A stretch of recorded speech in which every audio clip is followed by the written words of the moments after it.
यहाँ पर टीटू ने जो है डिम्पी को झटका दे दिया है और यहाँ पर ना केवल झटका दिया है बल्कि उसने साफ साफ जाहिर कर दिया है कि उसको बच्ची चाहिए, लेकिन यहाँ पर डिम्पी को नहीं चाहिए।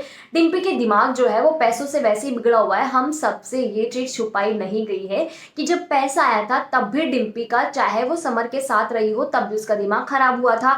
उसने समर को भड़काया था और यहाँ पर बहुत बुरी तरीके से भड़काया था, लेकिन जब समर की डेथ होती है तब यहाँ पर उसका जो है वो दिमाग ठिकाने आता है। लेकिन अब फिर से यहाँ पर उसका दिमाग जो है वो गायब मेकर्स कर चुके हैं और फाइनली उसका दिमाग ठिकाने आएगा जब यहाँ पर उसकी जिंदगी से टीटू भी चला जाएगा। अब मुझे समझ नहीं आता कि इतना जल्दी कोई इंसान कैसे बदल सकता है। मेकर्स यहाँ पर इतना ज्यादा मैनिपुलेटेशन वाली चीजें क्यों दिखाते हैं और यहाँ पर ये चीजें जो है रियल लाइफ से बिल्कुल भी कनेक्टेड नहीं है। इतनी जल्दी कोई इंसान इस तरीके से मैनिपुलेट नहीं किया जा सकता।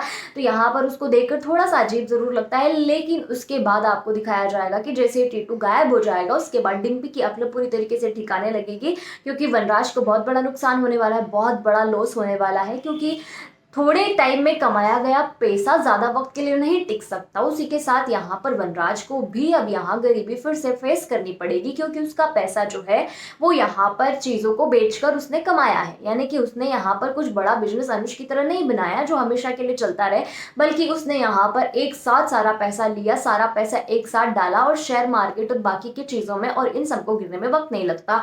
तो यहाँ पर जब भी वो गिरेंगे तो यहाँ पर डिम्पी जो है फिर से उसी जगह पर आ जाएगी जहां से उसने स्टार्ट किया था। और इन सब चीजों के बाद उसे फाइनली रियलाइज होगा कि यहाँ पर कितनी बड़ी उसने गलती करी है टीटू को अंडर एस्टिमेट करके, और उसी के साथ यहाँ पर अंश को इस तरीके से बिगाड़ के, और साथ ही में ना केवल डिम्पी बल्कि यहाँ पर तोशु और पाखी की अक्ल भी ठिकाने मेकर्स लगाने वाले हैं आगे आने वाले दिनों में। लेकिन उसके पहले उनका एक बिगड़ा रूप आपको झेलना पड़ेगा। और उसी के साथ आगे वाली कहानी में आध्या की एंट्री के साथ कहानी बहुत ही ज्यादा बदल जाएगी, क्योंकि यहाँ पर फाइनली अनुज जो है वो अपने दी अनुज कपाड़िया वाले लुक में आ जाएगा और अनुपमा भी यहाँ पर बिजनेस वुमेन बन जाएगी, जो फाइनली यहाँ पर आशा भवन के जैसे कई सारी ब्रांचें खोलती हुई नजर आएगी। पैसों की किल्लत नहीं होगी। सागर भी यहाँ पर अनुपमा की जिंदगी में आ चुका है, तो फाइनली यहाँ पर वकील का काम जो है सागर करने वाला है, क्योंकि जिस तरीके से बरखा और अंकुश ने सारी प्रॉपर्टी हड़पी है ना, तो यहाँ पर सागर का वकील बनना इससे कहीं ना कहीं कनेक्टेड है। और अब यहाँ पर अनुज का इलाज, जो कि मीनू डॉक्टर बन चुकी है, तो मीनू से बढ़कर और कौन ही कर सकता है।